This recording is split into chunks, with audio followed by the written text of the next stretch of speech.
Even if the United States of America emerged as an independent country after 1776 and recognized in 1783, the history of these lands is deeper than that. Thousands of years ago, the first people settled in the American continent. It is not exactly known how the Native Americans first settled in these territories, but a theory says that people migrated from Eurasia starting 30,000 years ago, across a land bridge known as Beringia.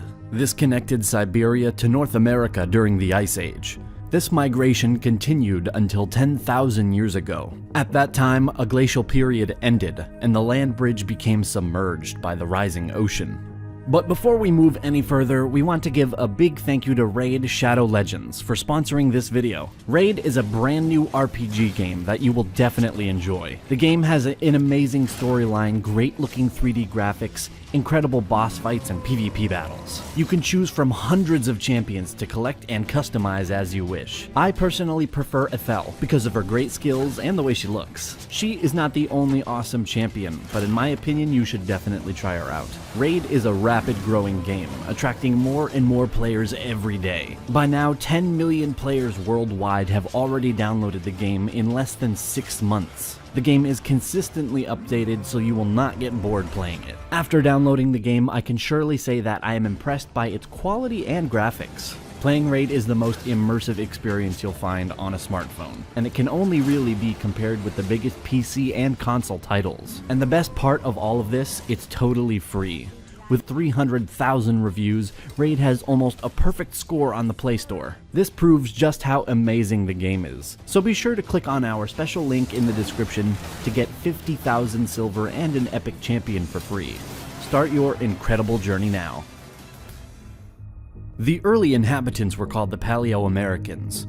In time, they migrated even deeper in Americas, and they formed tribes and nations. They created interesting civilizations, developing their own culture. Among the cultures that existed here, we can mention Adena culture, Iroquois culture, Coles Creek culture, Puebloan culture, and Mississippian culture. But another part of today, the United States has an interesting and different history. Speaking about Hawaii, this land wasn't inhabited until the 1st centuries AD. Native development started with the settlement of Polynesian people between the 1st and 10th centuries. Starting in the 15th century, European colonization began. In 1492, a Spanish expedition headed by the Italian explorer Christopher Columbus sailed west to find a new trade route to the Far East, but landed in what came to be known to Europeans as the New World. After this event, in the next decades, more and more ships sailed west to establish colonies and trade posts. The Spaniards began building their American empire, using islands such as Cuba, Puerto Rico, and Hispaniola as bases. They expanded hugely. France founded colonies in eastern North America, a number of Caribbean islands, and small coastal parts of South America. Portugal colonized Brazil. The eastern seacoast was settled primarily by English colonists in the 17th century, along with a much smaller number of Dutch and Swedes. The first successful English colony, Jamestown, was established in 1607 on the James River in Virginia. New wave of settlers arrived in the late 17th century and established commercial agriculture based on tobacco. Even though there were some conflicts between the Native Americans and English settlers, the colonies managed to expand pretty fast and more people settled in. Each of the 13 American colonies had slightly different governmental structure. In fact, a colony was ruled by a governor appointed from London. This governor controlled the administration and relied upon a locally elected legislature to vote taxes and make laws. By the 18th century, the American colonies were growing very rapidly, and as a result of low death rates, along with ample supplies of land and food, this attracted a heavy flow of immigrants. The tobacco and rice plantations imported African slaves for labor from the British colonies in the West Indies, and by the 1770s, African slaves comprised a fifth of the American population.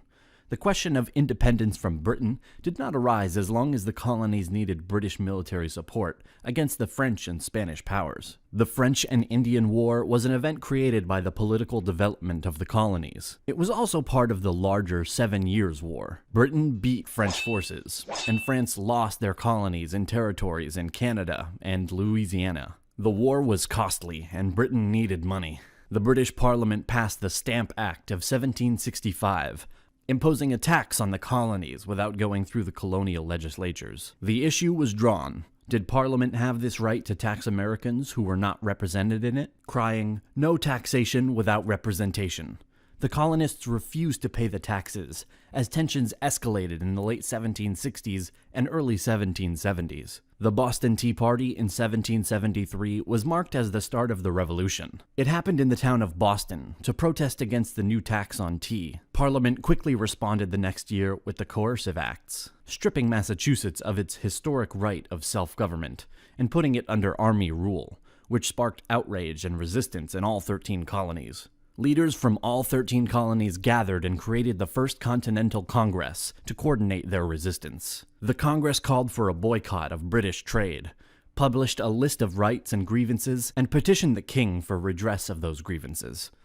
It wasn't about independence at that point, but this appeal had no effect, and so the Second Continental Congress was created in 1775. In order to organize the defense of the colonies against the British Army. The 13 colonies began a rebellion against British rule in 1775, and proclaimed their independence in 1776 as the United States of America. In the American Revolutionary War, 1775 to 1783, the Americans captured the British invasion army at Saratoga in 1777, secured the Northeast, and encouraged the French to make a military alliance with the United States. France brought in Spain and the Netherlands, thus balancing the military and naval forces on each side, as Britain had no allies. General George Washington was an excellent organizer and administrator, who worked successfully with Congress and the state governors, selecting and mentoring his senior officers, supporting and training his troops, and maintaining an idealistic Republican army. The American Revolution was a success, and at the Peace of Paris of 1783,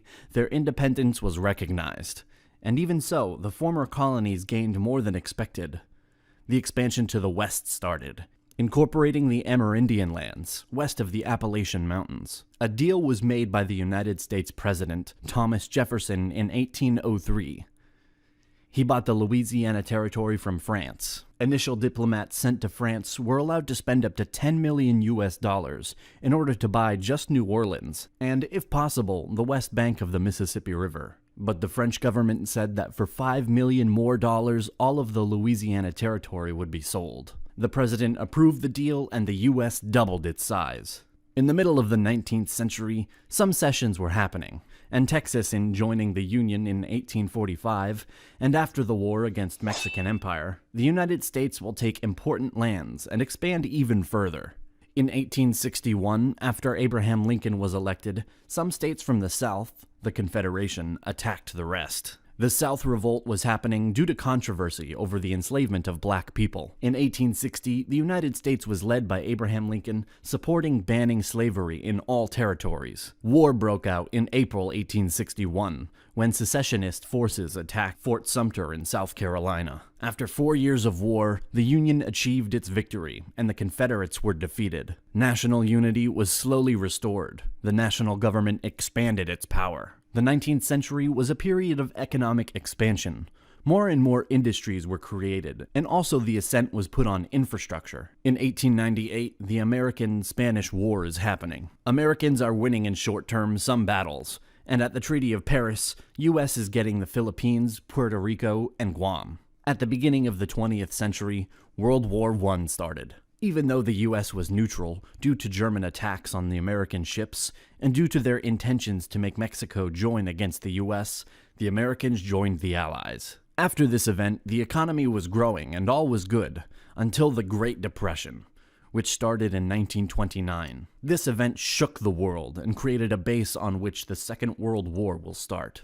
United States joined the Allies after being attacked at Pearl Harbor on December 7th, 1941, by the Japanese Empire. Americans fought a distant war in Europe, Pacific, and they provided supplies to the Soviets, armored cars, motorized equipment, food, etc. Winning battle by battle in the Pacific, getting closer to the Japanese mainland, and after D-Day in Europe in 1944, the Americans managed to have a great impact and to help a lot on the Allied side. The war ended in 1945. Germany capitulated in May, and Japan in September after the 2 nuclear bombs dropped at Hiroshima and Nagasaki. The United States and Soviet Union emerged as rival superpowers in the aftermath of World War II. This was a period known as the Cold War. The two countries confronted each other indirectly in the arms race, proxy wars across the world, including the Korean and Vietnam Wars, and propaganda campaigns. The purpose of this was to stop the spread of communism. In the 1960s, waves of civil rights movements started, rights of voting and freedom of movement to African Americans and other racial minorities. The Cold War ended with the collapse of the Soviet Union. After, the United States has been focusing on modern conflicts in the Middle East.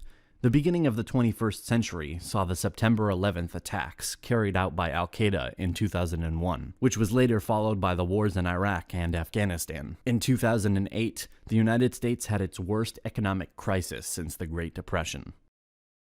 A big thank you again to our sponsor. Don't forget to check them out by accessing